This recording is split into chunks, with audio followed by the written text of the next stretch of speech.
Brazil does not defeat criminal factions because they are in the government. I agree with you, Mr. Bukele. Most honorable president of this forum, Congressman Robert Pittenger, congressmen, ambassadors, delegation chiefs, ladies and gentlemen. My name is Nicolas Ferreira. I'm a Christian and a father of two daughters, married, of course. Before coming the most voted congressman in Brazil, I was born and raised in a favela, and I saw up close how violence destroys a neighborhood, a city, a state, and now an entire country. And today I will speak without the filter that the media imposes. I will speak about the reality of my nation. Today in Brazil, there are 88 mapped criminal organizations operating from inside Brazilian prisons. Of these, 72 operate locally, 14 regionally, and 2 transnationally. More than half, 58%, have as their main activity the direct confrontation against the state. In other words, they no longer hide. They openly challenge the state.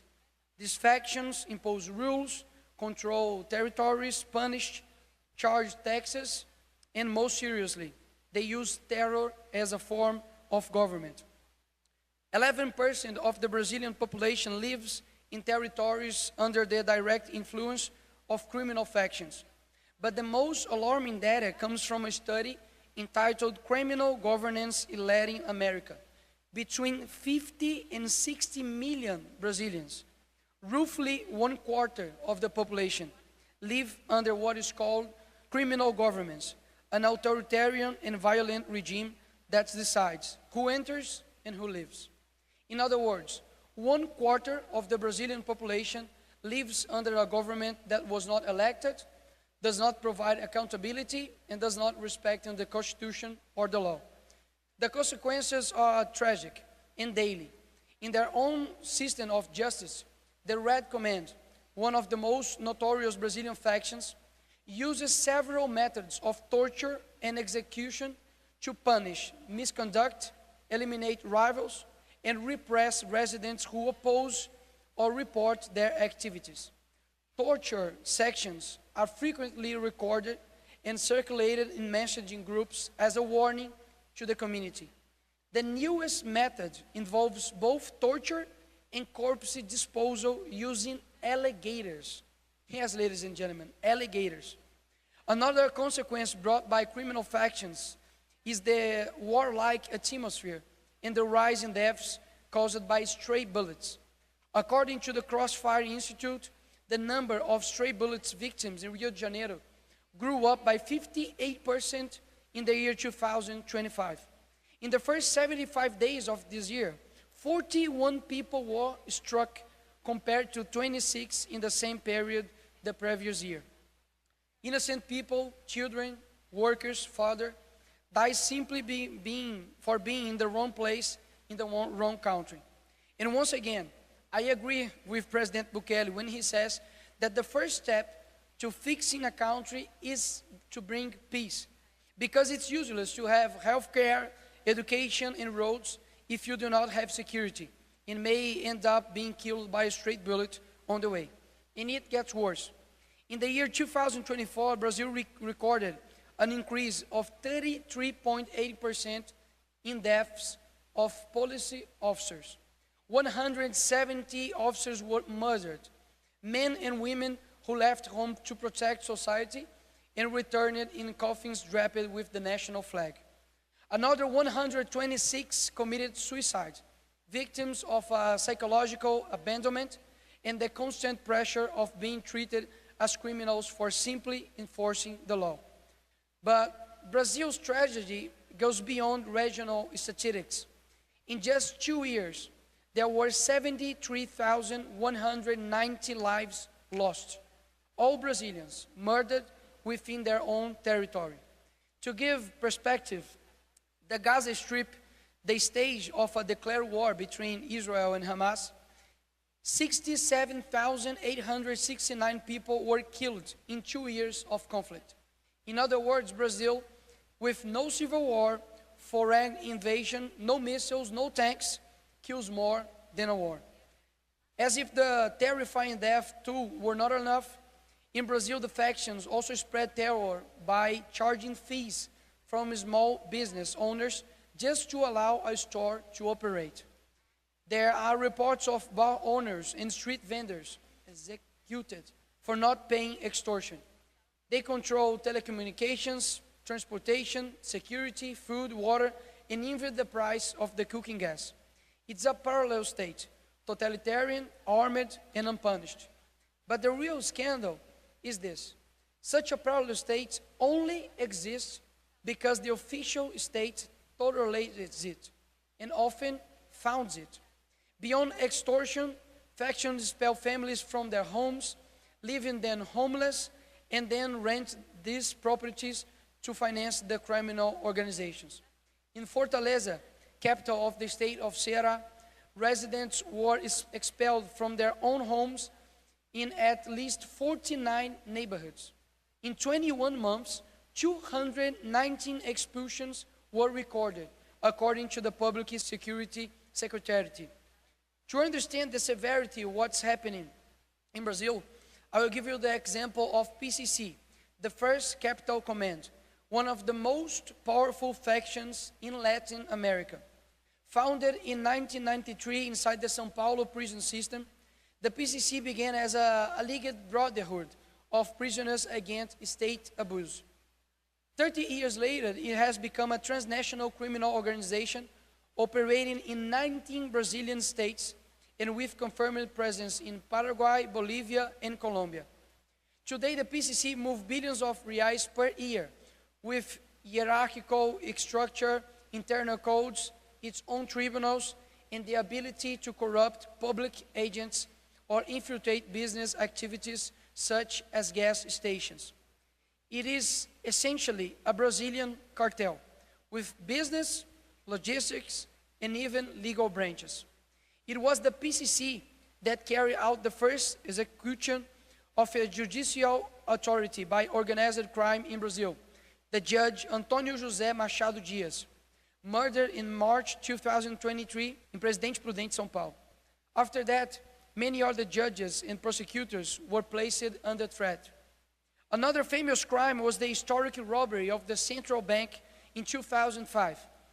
They dug a tunnel of 80 meters to reach the vault in Fortaleza and stole approximately 165 million reais.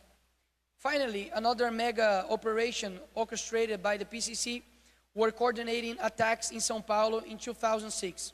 In May, the PCC ordered bus burnings, police station attacks, prison riots, and the state capital was paralyzed.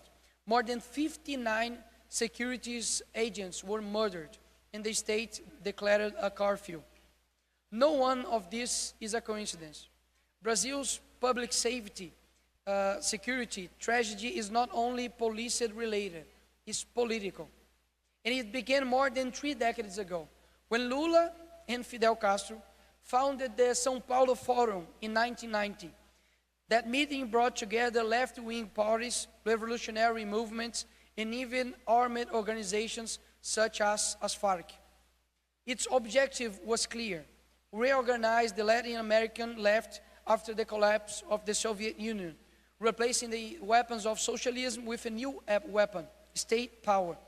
But the project never abandoned its essence: ideological infiltration and tolerance toward crime. What used to be guerrillas are now factions. What used to be revolution is now institutional capture. And little by little, the Brazilian state became hostage to the delinquents it helped create. The Forum's project penetrate prisons, elections, and eventually the justice system. It is no surprise that more than 80% of provisional inmates voted for Lula in the first round. After his victory, videos emerged of prisoners celebrating inside their cells. They know exactly who defends the narrative of criminal victimhood and police demonization. When Congress proposed classifying criminal factions as a terrorist organizations, Lula government opposed it, while other Latin countries adopted the classification to fight narco-terrorism. The cruelest proof came when 4 police officers were killed in mega operation in Rio de Janeiro. The entire country mourned, except the president. Lula offered no condolences to the families of the heroes, but was quick to mourn the death of the criminals. And here, as a Brazilian in El Salvador, I send a message to these 4 families that now is crying because they don't have their family anymore, they doesn't have their parents anymore, to say that these 4 police that were killed by the criminals, they are not the devil. It's the opposite. They are heroes. Not for Brazil, but I'm sure for you guys also, and to the whole world.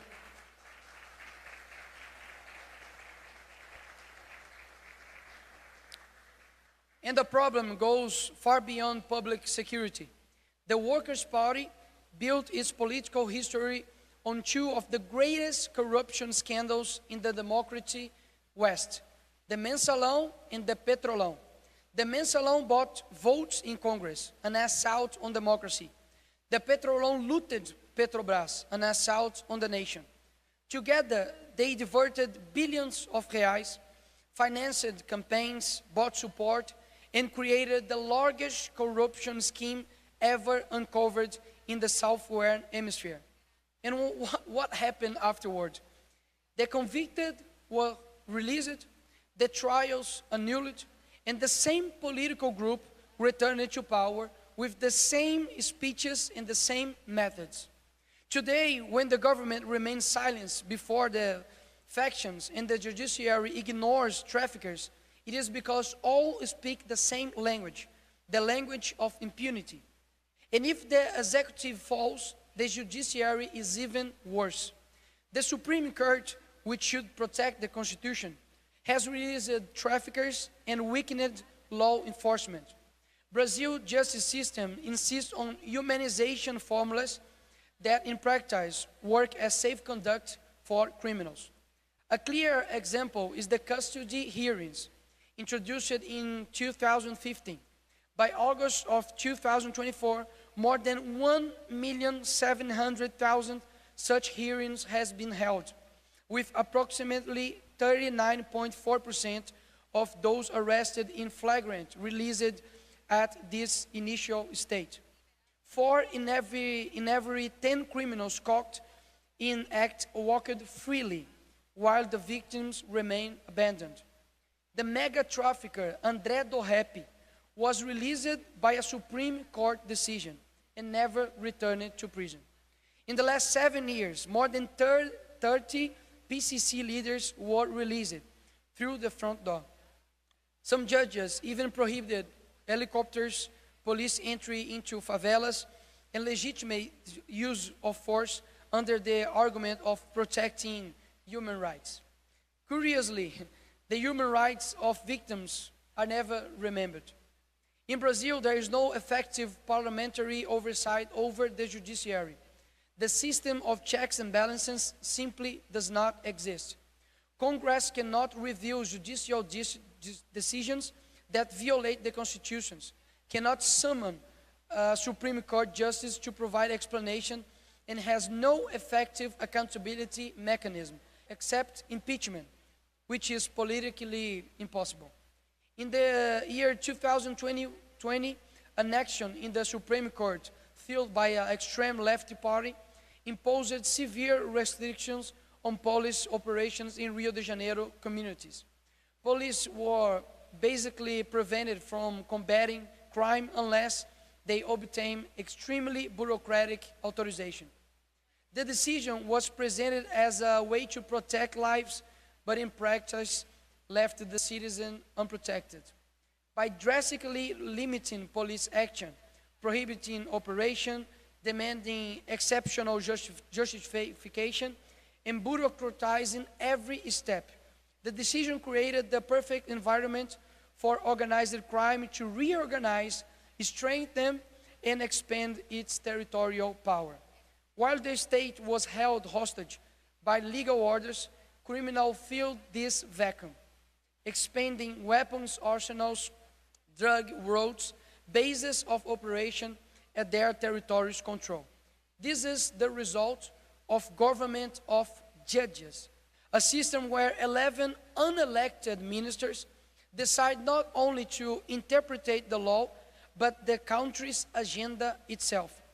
They choose which cases move forward, which investigations are buried, and even which words may or may not be spoken online. For just an example, if I say here today that Mr. Alexandre de Moraes, our Supreme Court judge in Brazil, he is a tyranny, when I come back to Brazil, maybe I can be in jail. Just to know, President of the Parliament, how it works in Brazil. A system, they choose which cases move forward, as I said, and we are living under a new kind of censorship in rubes. Brazil must restore balance among the powers. This is not about attacking the judiciary. It's about rebuilding constitutional harmony. We need accountability mechanism, limits, reviews, transparency. Democracy is only healthy when power is divided and supervised. Without control, power becomes corruption. El Salvador teaches us that political courage and moral leadership can transform a nation. But courage is not only about confronting crime in the streets. It's also about confronting the structures that protect crime in the courts. Brazil does not need more laws. It needs justice that obeys the law. It does not need more speeches about democracy. It needs institutions that respect democracy.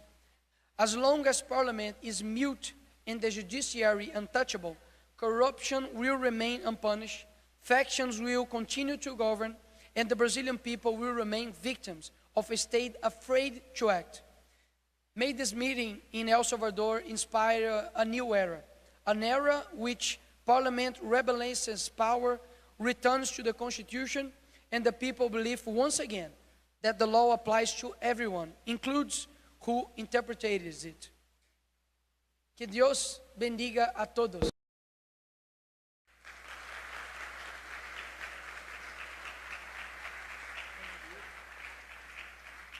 Thank you very much for those refreshing insights. It really resonated with me. You got my vote. And give a plaque for you for